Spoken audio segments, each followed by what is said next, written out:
Again வடசென்னையோட வந்திருக்கேன். So நம்ம எல்லாத்துக்குமே தெரியும், அரசன் ஷூட்டிங் ஸ்டார்ட் ஆயிடுச்சு, சக்ஸஸ்ஃபுல்லாக போயிட்டு இருக்கு. கோயில்பட்டிக்காரங்க தான் வாழ்றாங்க. என்ன வீடியோ போட்டாலும் வைரல் ஆகுது. தலைவனை டிஃப்ரெண்ட் ஆங்கிள்லேருந்து எடுத்து போடுறாங்க.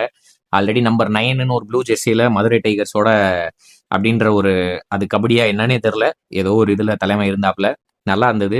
ஸோ அப்படி பார்த்தோன்னா அவர் இங்கே எப்படி வந்திருப்பாரு, மேபி அங்கே கொலை பண்ணனால வேற ஊருக்கு காசு ஈஸை கொடுத்து அனுப்பி விட்றான்னு வேலை சொன்ன மாதிரி வந்துட்டாரா, என்ன அந்த கனெக்ஷன்லாம் வர வச்சிடலாம். ஸோ இந்த மிச்சம் மீதி இருக்கிற வடசென்னை டீடைல் டீகோடிங் வீடியோவை முடிச்சிடலாம் அப்படின்னு I'm coming with Vadachennai again. So இது வந்து எனக்கு ஒரு டவுட் இருந்தது. பட் ஒரு வடசென்னை ஃபேன் ஃபாலோவர் வந்து சொல்லி அதை எனக்கு கிளாரிஃபை பண்ணாரு. இன்னும் கொஞ்சம் இன்டெப்தா என்ன கனெக்ட் ஆக முடிஞ்சது. ஸோ என்னன்னா, வடசென்னையில் ஒரு பைக் தியரி இருக்கு, ஒரு பைக் டீடைல் இருக்கு. ஃபார் எப்போன்னா, பத்மாவை வந்து நம்ம தனுஷ் வந்து அவங்களோட டைப் ரைட்டிங் கிளாஸ்ல இருந்து ஒரு தடவை கூப்பிட வருவார். அப்போ கூப்பிட வரும்போது பத்மா வந்து கேட்பாங்க, இவர் வந்து ஒரு பைக்ல வந்திருப்பாரு, அது ஒரு ப்ளூ கலர் பஜாஜ் பைக்கு, பர்டிகுலரா அந்த பேர் நான் எதுன்னு தெரியல. ஸோ அப்போ வந்து பத்மா கேட்பாங்க, யார் பைக்கு அப்படின்னு. அவர் என்ன சொல்லுவார், உனக்கு என்ன அப்படின்னுவார்.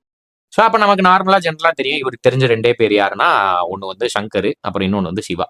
ஸோ அப்படிதான் நமக்குலாம் தெரியும். அவங்களோட பைக்குன்னு தான் நினைச்சிட்டு இருப்போம். பட் நான் செக் பண்ண வர அது அவங்களோட பைக் கிடையாது. அப்போ இது யாரோட பைக்கு, வடசென்னையில யார்கிட்ட இந்த பைக் இருக்கு அப்படின்னு சர்ச் பண்ணி பார்த்தா ஒரு இன்ட்ரெஸ்டிங் ஃபேக்ட் கிடைச்சது. அந்த பைக் வந்து ரெண்டு இடத்துல வர மாதிரி இருக்கு. ஒரு இடத்துல வந்து